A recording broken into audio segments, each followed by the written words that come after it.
Hello friends, welcome to my channel.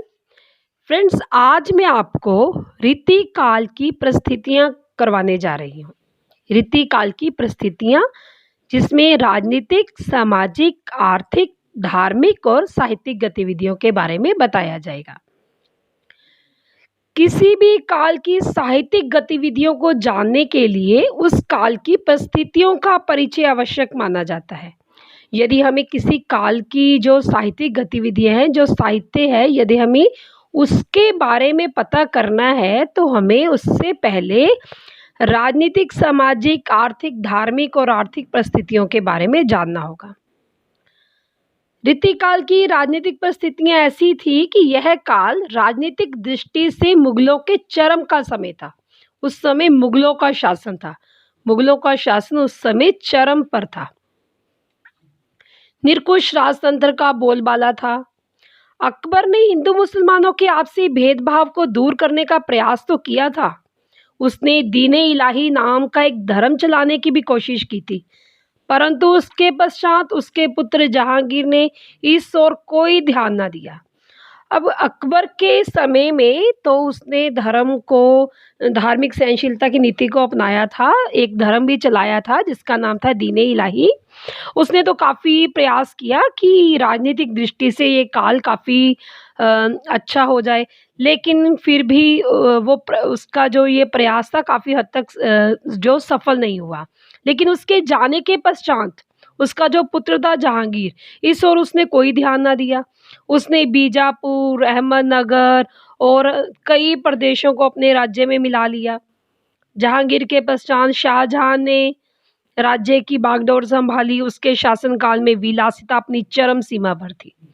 अब उसने राजनीतिक दृष्टि पर ये एक ऐसा शासन किया जो विलासिता में डूबा रहता था। वो कला की ओर कोई ध्यान नहीं दिया। औरंगजेब ने सत्ता संभालते ही हिंदुओं पर अत्याचार करना शुरू कर दिया। उसकी शासन व्यवस्था ऐसी थी कि शायद ही कोई उसके राज्य में विलासिता से अछूता रहा हो। उसके उत्तराधिकारी अयोग्य थे, निकम्मे थे, असमर्थ थे। मंदिर, मस्जिद, मंदिरालय बन गए थे। स्त्री को मनोरंजन का साधन समझा जाने लगा था। विलासिता में डूबे राज्य पर आक्रमण करना सभी के लिए आसान था। अब ये पूरा राज्य विलासिता में डूबा हुआ था। जैसे राजा था वैसे ही प्रजा थी।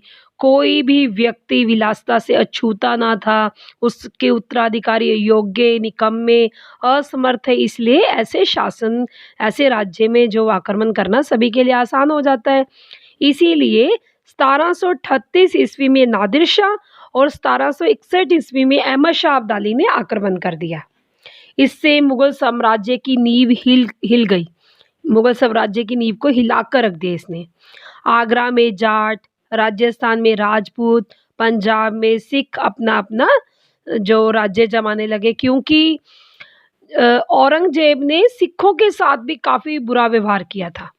ये जो राजनीतिक परिस्थितियों का समय था, ये मुगलों के अत्याचार का समय था।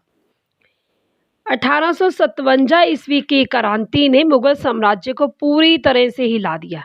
वैसे तो राजनीतिक दृष्टि से ये राज्य निरंकुश शासन था। इस समय काफ़ी गलत कार्य हो रहे थे, विलासिता में सब लोग डूबे हुए थे, लेकिन ये जो छोटे छोटे बीज थे, ये जो छोटी छोटी चिंगारी थी, इसने आग का काम लिया 1857 ईस्वी की क्रांति ने। अब सामाजिक परिस्थितियों में सामाजिक दृष्टि से भी यह युग पतन का युग था। राजा और प्रजा सब एक जैसे थे। जहांगीर, शाहजहां सभी विलासिता में डूबे हुए थे। उनके मनसबदार भी उनकी तरह व्यवहार करने लगे थे। बहुविवाह की प्रथा प्रचलित थी। नारी के सौंदर्य का सौदा होने लगा था। नारी को व्यक्तिगत वस्तु समझा जाने लगा था। किसी सुंदर कन्या का अपहरण करना आम सी बात हो गई थी। इससे बचने के लिए लोगों ने छोटी आयु में ही अपनी कन्या का विवाह करना शुरू कर दिया। अब इससे हमें पता चलता है कि जो छोटी कन्याओं का जो विवाह किया जाता था, जो बाल विवाह किया जाता था, वो क्यों? क्योंकि मुगलों के शासनकाल में ये माना जाता था कि नारी को ना व्यक्तिगत वस्तु समझा जाने लगा था। किसी भी सुंदर कन्या का अपहरण करना आम सी बात हो गई थी। इससे बचने के लिए लोगों ने छोटी आयु में ही अपनी कन्या का विवाह करना शुरू कर दिया। इससे बाल विवाह की प्रथा प्रचलित हो गई। जनसाधारण की शिक्षा का कोई प्रबंध नहीं था। युद्धों में फसलों को हानि पहुंचती थी। सामाजिक दृष्टि से यह युग अत्यंत पतन का युग था, क्योंकि ना तो शिक्षा की ओर कोई ध्यान दिया जाता था, ना ही कन्याओं की ओर कोई ध्यान दिया जाता था। अब कन्याओं को की अल्प आयु में भी उनका विवाह कर दिया जाता था। बाल विवाह कुप्रथा प्रचलित हो गई। उनकी चिकित्सा की ओर उनकी किसी चीज़ की ओर ध्यान नहीं दिया जाता था। श्रमजीवियों का शोषण होने लगा था। कृषकों को कोई भी सुविधा उपलब्ध नहीं थी। फसलें खराब हो जाती थी। लोगों की हालत और भी शोचनीय बन गई थी। इसलिए हमें कह सकते हैं कि ये जो युग था, सामाजिक दृष्टि से भी अत्यंत पतन का युग था। अब आर्थिक परिस्थितियाँ। इस काल में जनसाधारण की दशा काफ़ी शोचनीय थी। अब सामाजिक दृष्टि से हमें ये पता चलता है कि जो कृषक थे, यो छोटे-छोटे जो व्यापारी थे, छोटे-छोटे काम करने वाले लोग थे, उन्हें किसी प्रकार का कोई भी सहयोग नहीं दिया जाता था।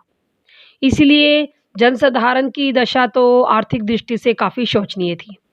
अब जाति-पाति के बंधन कठोर थे। लोग अपने-अपने व्यवसाय के अनुसार इकट्ठे हो गए थे। लोगों ने अपने आप को अपने व्यवसाय के अनुसार इकट्ठा कर लिया था। व्यवसाय में भी जात-पात झलकने लगी थी। उत्पादक वर्ग में लोहार, बढ़ई, बुनकर, श्रमिक, कृषक आदि जातियां थीं। उपभोक्ता वर्ग में रईस, राजा, सामंत, नवाब आदि जातियां थीं। ये जातियां वर्गों में बँट गई थी। व्यवसाय को लेकर इन वर्गों में आपसी मतभेद चलता रहता था। अमीर वर्ग विलासिता की शिक्षा ग्रहण कर रहे थे। कवियों ने अपने आश्रयदाताओं को प्रसन्न करने के लिए पुस्तकीय ज्ञान का सहारा लिया और अपनी आजीविका को प्रोत्साहन दिया। अब उन्हें अपनी आजीविका को कमाना था, अपनी जीने के लिए धन को कमाना था, इसलिए उन्होंने अपने-अपने आश्रयदाताओं, अपने-अपने राजाओं के लिए पुस्तकीय ज्ञान दिया उन्हें। किसी तरह का कोई भी साहित्य नहीं लिखा गया। इस समय जो उत्पादक वर्ग थे, उपभोक्ता वर्ग थे, वो 2 वर्गों में बँट गए। उनमें आपसी मतभेद होने लगे। अमीर वर्ग के लिए विलासिता की शिक्षा आवश्यक मानी जाने लगी। इसलिए हमें कह सकते हैं कि आर्थिक परिस्थितियाँ भी इस काल की काफ़ी जो ठीक नहीं थी। धार्मिक परिस्थितियों में यह युग धार्मिक दृष्टि से सभ्यता के पतन का युग था। नैतिक बंधन ढीले हो गए थे, यानी अच्छाई बची नहीं थी। धर्म का किसी को कोई ख्याल ना था। धर्म के नाम पर आडंबर हो रहे थे। ऐसे वातावरण में सूर की राधा, तुलसी की सीता एक साधारण रमणी सी बनकर रह गई थी।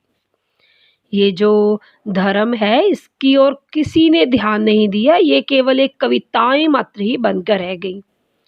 इस्लाम के धर्म अनुयायी भी धर्म की रूढ़िवादी का शिकार हो गए थे। साधारण जनसंख्या अंधविश्वासों में जकड़ गई थी। धर्म स्थान भ्रष्टाचार के अड्डे बनते जा रहे थे। मंदिरों के पुजारी भी कामुक हो गए थे। मंदिरों में पायल की झनकार और तबले की थाप की ध्वनि सुनाई देती थी। धर्म काफ़ी कमज़ोर हो गया था। ये काल, रीतिकाल एक ऐसा युग था जिसमें धार्मिक परिस्थितियाँ काफ़ी हद तक कमज़ोर थी। धर्म के आधार पर हम कह सकते हैं कि यह युग एक कमज़ोर युग था। अब साहित्यिक परिस्थितियाँ। साहित्य और कला की दृष्टि से यह युग समृद्ध कहा जा सकता है। इस युग के कवियों ने गुण और परिमाण दोनों दृष्टियों से हिंदी साहित्य का विकास किया। मुगल दरबार की भाषा फारसी थी। इस युग में हिंदी कवियों ने अधिकतर संस्कृत की ओर ध्यान दिया। उन्होंने अपने आश्रयदाताओं की विलासिता को शांत करने के लिए राधा और कृष्ण के चरित्रों को कुत्सित और हीन श्रृंगारी रूप दिया। दरबारी कवियों में फारसी भाषा होने के कारण उनकी हिंदी भाषा दब सी गई थी।